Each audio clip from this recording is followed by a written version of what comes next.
प्रोग्राम को आगे बढ़ाते हैं। मोहम्मद अब्दुल अजीज जाकिर से मैं दरख्वास्त करूं अरबी में तकरीर पेश करें, जल्दी से आ जाए। तज़किरा कुछ इस तरह उनका ज़माने भर में है, तज़किरा कुछ इस तरह उनका ज़माने भर में है, छुप चुका है चांद लेकिन रोशनी हर घर में है। मैं मोहम्मद अब्दुल अजीज जाकिर से दरख्वास्त करूं अरबी में तकरीर पेश फरमाएं। अस्सलामु अलैकुम वरहमतुल्लाहि वबरकातुहू। अल्हम्दुलिल्लाह व कफ़ा व सलामुन अला इबादिही अल्लज़ीना इस्तफ़ा। अम्मा बाद, अऊज़ु बिल्लाहि मिनश शैतानिर रजीम। क़ाल अल्लाहु तआला इक़रा बिस्मि रब्बिकल्लज़ी ख़लक़ ख़लक़ल इंसाना मिन अलक़ इक़रा व रब्बुकल अकरम अल्लज़ी अल्लम बिल क़लम। व क़ाल अन्नबिय्यु सल्लल्लाहु अलैहि वसल्लम الدنيا ملعونة ملعون ما فيها إلا ذكر الله وما والاه وعالما أو متعلما. رئيس الحفل المبجل وأساتذة الكرام والزملاء الأعزاء، إني أريد أن أتحدث أمامكم بهذه المناسبة السارة الميمونة عن أحاسيسي ومشاعري حول المدارس الإسلامية وأهميتها.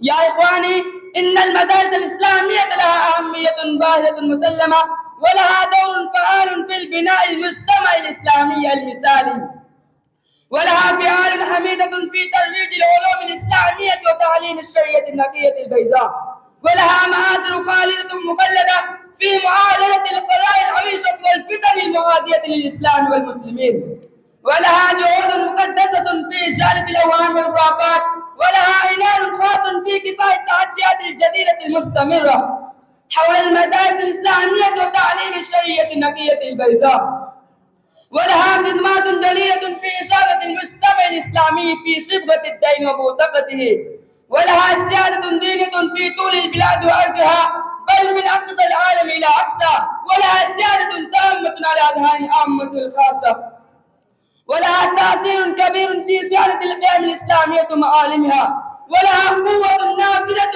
أقوى في محاربة الخزات الغربية التي تستأصل أصول المجتمع الإسلامي متدين بغاية من السرعة، وهي منار مزية يقتدع بها القلوب الطاغية المتحيرة.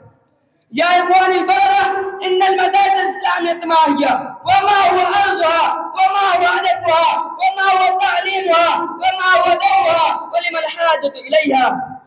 يا إخواني، أجوبتها ظاهرة باهرة كالشمس في رابعة النهار، وفضلها هي كليات المعاصرة كفضل القمر ليلة البدر على سائر الكواكب. إنها قناديل رهبان في دلازل الظلامة والزلالة فيستدعو بالقوافل الطائية المتحيرة، تضيء الظلام بالأشياء كأنها منارة ممسى راهب متبتر. إنها مراكز رشد وهداية، إنها مخازن كهرباء للإنسانية التي تخبط خبط أشواء، إنها أساكر الصلاح والذكاء.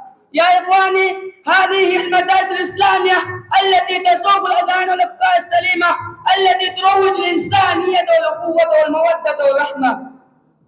هذه هي المدارس الإسلامية التي يتدرب فيها الشعبان المسلمون الخلوص الأمناء الذين يتولون الزعامة الخلقية والسيادة البشرية.